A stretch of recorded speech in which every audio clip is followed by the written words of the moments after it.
Discuss करेंगे कुछ numerical problems. सबसे पहले क्वेश्चन नंबर हमारा 7 यहाँ पर है। क्वेश्चन नंबर 7 में हमें गिवन है using the Bohr's model calculate the speed of electron in hydrogen atom. यानी कि बोहर मॉडल का यूज़ करना और इलेक्ट्रॉन की स्पीड फाइंड आउट करनी है हाइड्रोजन एटम के लिए in n is equal to 1, 2 and 3 levels. n is equal to 1 में, n इज इक्वल टू 2 में और n is equal to 3 level में हमें जो है स्पीड फाइंड आउट करनी है। Calculate the orbital period in each of these levels. और हर एक जो हमारा लेवल है इन लेवल के लिए हमें टाइम पीरियड भी फाइंड आउट करना है, कितना टाइम जो है एक उस सर्कल को या ऑर्बिट को कंप्लीट करने में इलेक्ट्रॉन लेगा।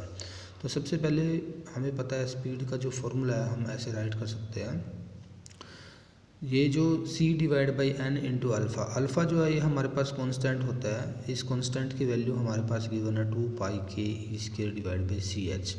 ये डेरिवेशन में हमने किया हुआ है, वहाँ पर एक कांस्टेंट आया था ये। और ये जो कांस्टेंट हमारे पास है यहाँ पर c का हमें पता है c क्या होता है 3 इंटू 10 की पावर 8 और n की वैल्यू अगर हम 1 पुट कर देंगे तो हमारे पास इसकी वैल्यू आ जाएगी। तो यहाँ से v1 हमारे पास आ जाएगा 2.19 इंटू 10 की पावर 6 मीटर पर सेकेंड। ऐसे ही अगर v2 हमें फाइंड आउट करना है तो हमें ये फॉर्मूला पता है v जो आएगा वो इन्वर्सली प्रोपोर्शनल होता है n के। तो n की वैल्यू पुट करेंगे 2, ये हमारे पास v इसकी वैल्यू है, लाइट की स्पीड की वैल्यू है, ये भी कांस्टेंट है 0.0073। बस 2 से हम इसको डिवाइड कर देना तो ये आ जाएगा 1.095 इंटू 10 की पावर 6 मीटर पर सेकेंड। ऐसे हम v3 फाइंड आउट करेंगे। तो अब हमें ये जो टर्म यहाँ पर, ये जो टर्म है यहाँ पे n की वैल्यू जो है वो 3 पुट करनी है। तो ये हमारे पास 3 पुट करने के बाद आंसर आ जाएगा 7.3 इंटू 10 की पावर 5 मीटर पर सेकेंड। अब ऑर्बिटल टाइम पीरियड अगर हमें फाइंड आउट करना है, हमें पता ऑर्बिट का जो सर्कमफ्रेंस आएगा 2 पाई r, इतना डिस्टेंस जो है इलेक्ट्रॉन को कवर करना पड़ेगा और डिवाइड बाई अगर स्पीड कर दें हम यहाँ पर। अब देखो r, अगर हमें फर्स्ट के लिए टाइम पीरियड निकालना है तो रेडियस फर्स्ट ऑर्बिट का आएगा, सेकंड के लिए टाइम पीरियड निकालना है तो ऑर्बिट का सेकंड का रेडियस लेना पड़ेगा। ऐसी स्पीड भी हमें कंसीडर करनी पड़ेगी। और फर्स्ट के लिए हमें पता है जो रेडियस होता है फर्स्ट ऑर्बिट के लिए हाइड्रोजन एटम के केस में दैट इज 0.53 इंटू 10 की पावर -10 मीटर होता है। तो T1 निकल जाएगा 2 पाई r की वैल्यू ये पुट करेंगे यहाँ से, तो 2 पाई इंटू 0.53 इंटू 10 की पावर -10 एंड 2.19 इंटू 10 की पावर 6, ये जो स्पीड आ जाएगी जो कि हमने फाइंड आउट की थी फर्स्ट ऑर्बिट के लिए हाइड्रोजन एटम के। तो इसको डिवाइड करने के बाद हमारे पास जो आंसर आएगा 1.52 इंटू 10 की पावर -16 सेकेंड आ जाएगा। अब हमें सेकंड का निकालना है। सेकंड के लिए हमारे पास क्या आएगा, अब सेकंड का निकालना है तो ये आ जाएगा 4r1 आ जाएगा। ठीक है, कितना आ जाएगा 4r1। तो क्योंकि रेडियस हमें पता है, रेडियस जो होता है वो उसका फॉर्मूला जो है हमारे पास होता है, जो रेडियस का हम फॉर्मूला यूज़ करते हैं r n जो है this is equal to n square r0।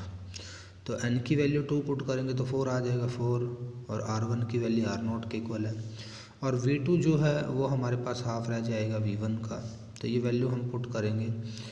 ठीक है, तो t2 की वैल्यू हमारे पास आ जाएगी 8t1।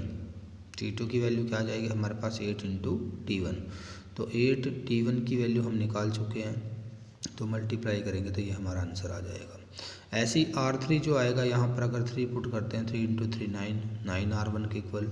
और यहाँ से t जो आएगा दिस इज इक्वल वेलोसिटी जो आएगी हमारी पहले v3 is equal to 1/3 v1। तो ये वैल्यू अगर हम इस रिलेशन में पुट करते तो t3 का फॉर्मूला बन जाएगा 9 इंटू 3 27t1 और t1 की वैल्यू हमारे पास है ऑलरेडी। पुट करेंगे तो 4.1 इंटू 10 की पावर -15 सेकेंड जो है इसका आंसर आएगा। इसके बाद नेक्स्ट हमारा क्वेश्चन नंबर 8 यहाँ पर गिवन है। क्वेश्चन नंबर 8 को हम करते हैं सॉल्व। तो क्वेश्चन नंबर 8 में क्या गिवन है, अब the radius of inner most electron orbit of hydrogen atom 5.3 into 10 की पावर -11 मीटर जो है ये गिवन है हमें। What are the radii of n is equal to 2 n is equal to 3 orbits. यानी कि इनका हमें रेडियस बताना है। इनर मोस्ट का जो है हाइड्रोजन एटम के केस में रेडियस हमें गिवन है। तो फॉर्मूला हमें पता है आर जो आएगा that is directly proportional to n square. तो R2 जो आएगा अभी हमने ऊपर किया ही है, R2 जो आएगा 4R1 आ जाएगा। तो 4R1 से मल्टीप्लाई कर देंगे तो ये हमारे पास आ जाएगा 2.12 इंटू 10 की पावर -10 मीटर। R3 आएगा तो 3 का स्केयर हो जाएगा, 3 का स्केयर 9R1 आ जाएगा।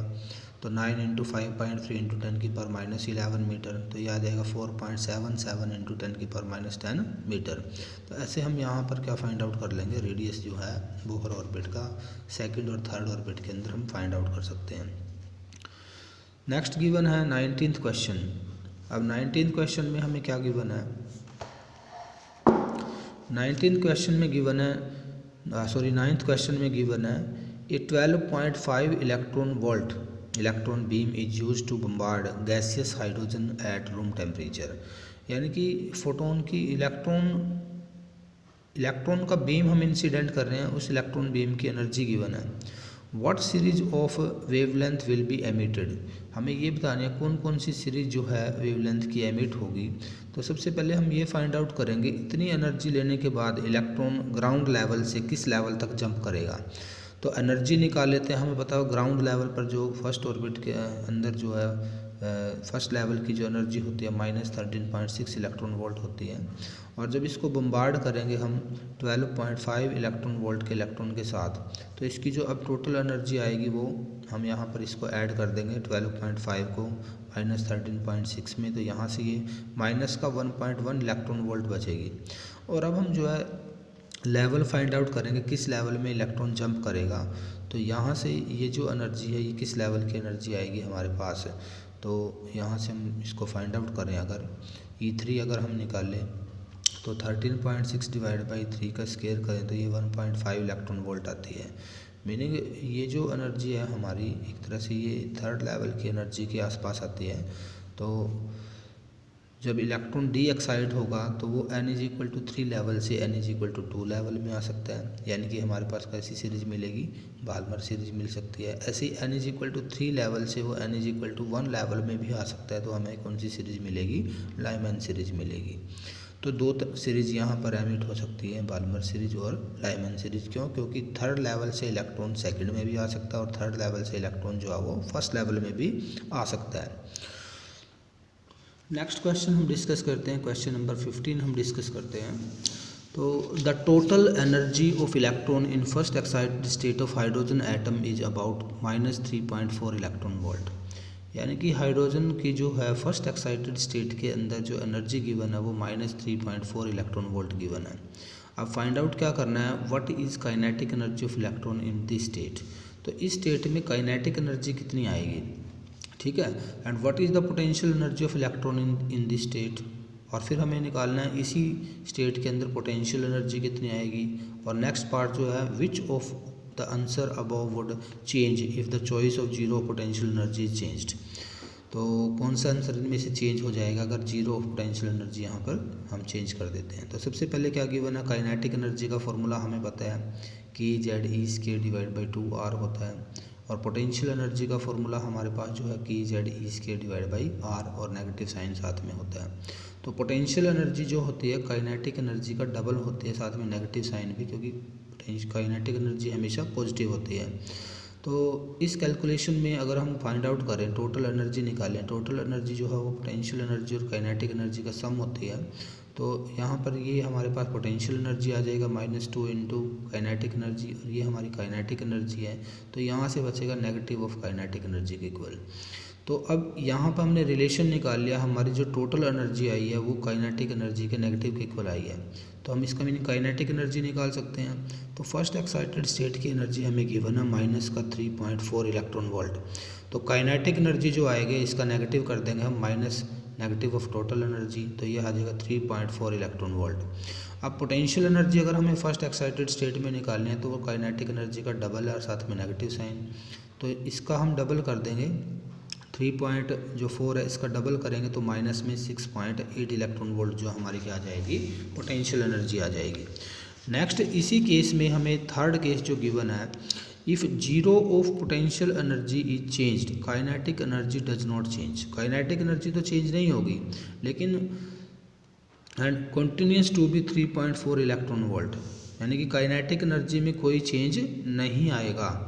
अगर हम किसकी चॉइस को चेंज कर दें, जीरो ऑफ पोटेंशियल एनर्जी की चॉइस को क्या कर दें, चेंज कर दें।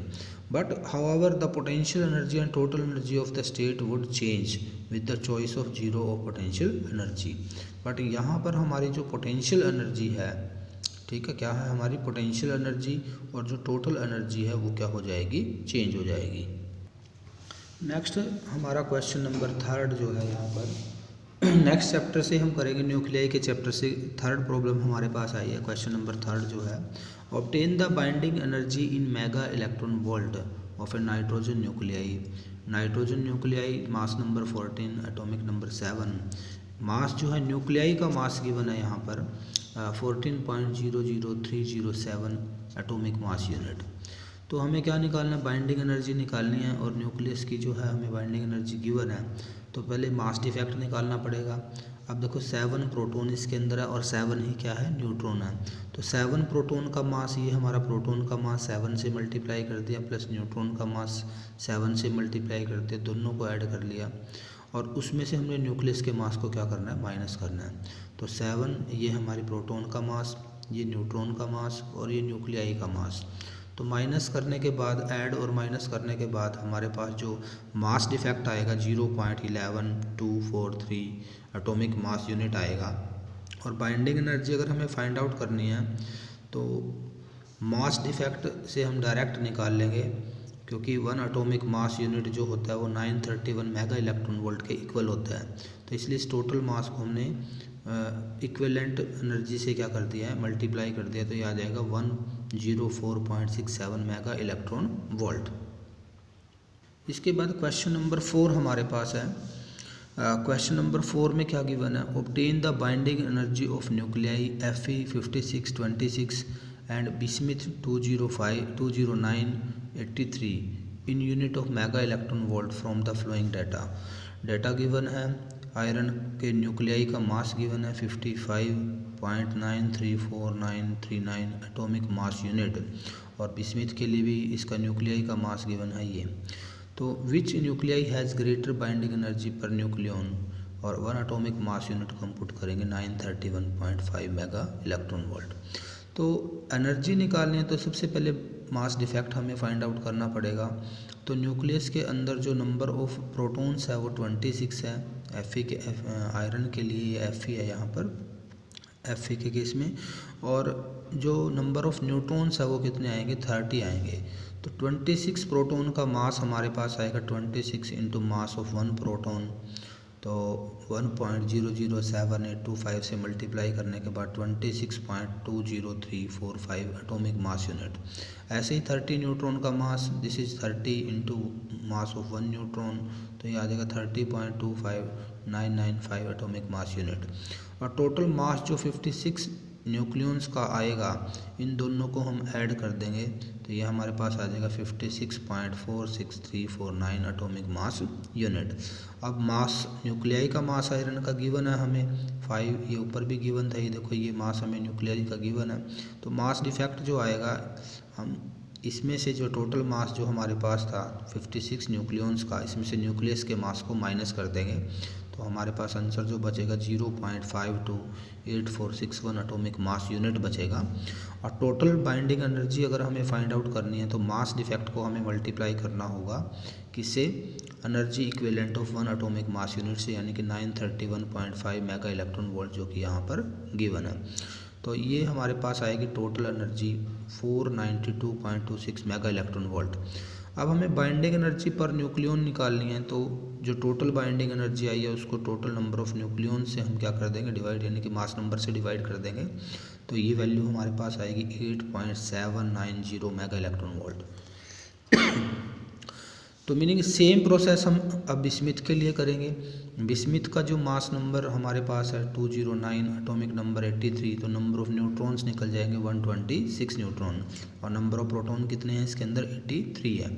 तो 83 प्रोटॉन का मास और 126 न्यूट्रॉन्स का मास, ये दोनों हमने मल्टीप्लाई करके निकाल लिए हैं, और दोनों को ऐड करके हमारे पास क्या आ जाएगा, टोटल मास आ जाएगा 209 न्यूक्लियॉन्स का। तो ये मास निकालने के बाद अब हम, ये मास न्यूक्लियाई का भी गिवन है बिस्मिथ की, तो न्यूक्लियॉन्स के टोटल मास में से न्यूक्लियाई के मास को माइनस करेंगे तो मास डिफेक्ट आ जाएगा।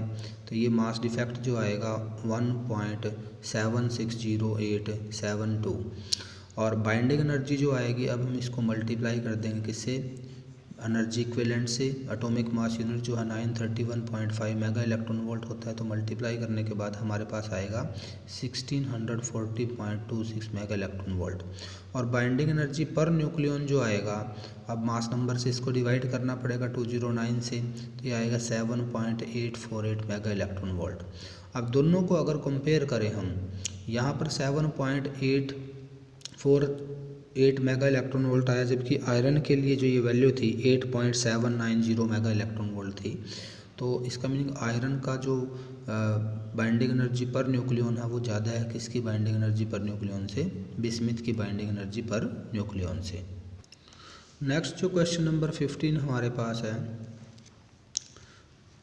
तो 15 क्वेश्चन में यहाँ पर हमें क्यू वैल्यू न्यूक्लियर रिएक्शन की फाइंड आउट करनी है। रिएक्शन गिवन है यहाँ पर A+B+C+D, और क्यू की जो वैल्यू है, जो देखो मास ऑफ ए, यानी कि ये जो हमारे रिएक्टेंट है इनके मास में से हम प्रोडक्ट जो बनेंगे उनके मास को माइनस करके सी से क्या कर देंगे, C² से मल्टीप्लाई।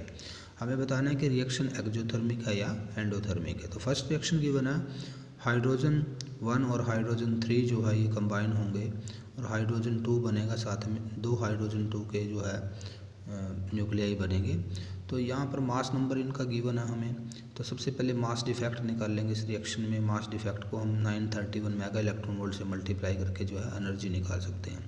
तो इधर ये हमारा ए हो जाएगा, ये हमारा बी हो जाएगा। मास इनका ये देखो माइनस में, इसके 2 हमारे पास एटम बने हुए हैं, 2 न्यूक्लियाई हमारे पास है, तो इसके लिए 2 लगा दिया यहाँ पे 2m, और मास इसकी मल्टीप्लाई कर दिया 931 मेगा इलेक्ट्रॉन वोल्ट से। तो ये हाइड्रोजन के फर्स्ट, ठीक है, फर्स्ट आइसोटोप के लिए, ये हमारा थर्ड के लिए है, तो इनको ऐड करेंगे। माइनस में ये सेकंड आइसोटोप है हमारा, तो 2 इंटू दिस, तो ये वैल्यू हमारे पास जो आएगी, मीनिंग हमें सिर्फ वैल्यू ही पुट करनी है यहाँ रिएक्शन में, जैसे कि यहाँ पर बोला गया इसके अकॉर्डिंग, और माइनस कर देना है। तो 931 मेगा इलेक्ट्रॉन वोल्ट से मल्टीप्लाई करने के बाद ये वैल्यू हमारे पास जो है नेगेटिव वैल्यू आती है, माइनस में 403 मेगा इलेक्ट्रॉन वोल्ट। इसका मीनिंग नेगेटिव वैल्यू है, इसका मीनिंग हमें सप्लाई करनी पड़ेगी, और सप्लाई करनी पड़ेगी इसका मीनिंग रिएक्शन जो है हमारी एंडोथर्मिक होगी।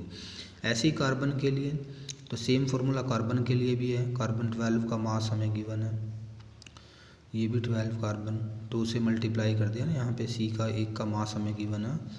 तो कार्बन जो हमारा था C12, ये देखो 12 गिवन है, इसका मास 2 से मल्टीप्लाई करेंगे तो 24 हो जाएगा माइनस में, तो यहाँ पर माइनस कर देंगे, नाइट्रोजन का मास आ जाएगा और ये हीलियम के लिए आ जाएगा। माइनस करने के बाद 931 मेगा इलेक्ट्रॉन वोल्ट से मल्टीप्लाई कर देंगे, तो ये वैल्यू जो आएगी 4.61 mega electron volt positive value आती है। पॉजिटिव का मीनिंग क्या है, एनर्जी रिलीज होगी रिएक्शन के अंदर, तो रिएक्शन जो है वो एक्जोथर्मिक होगी।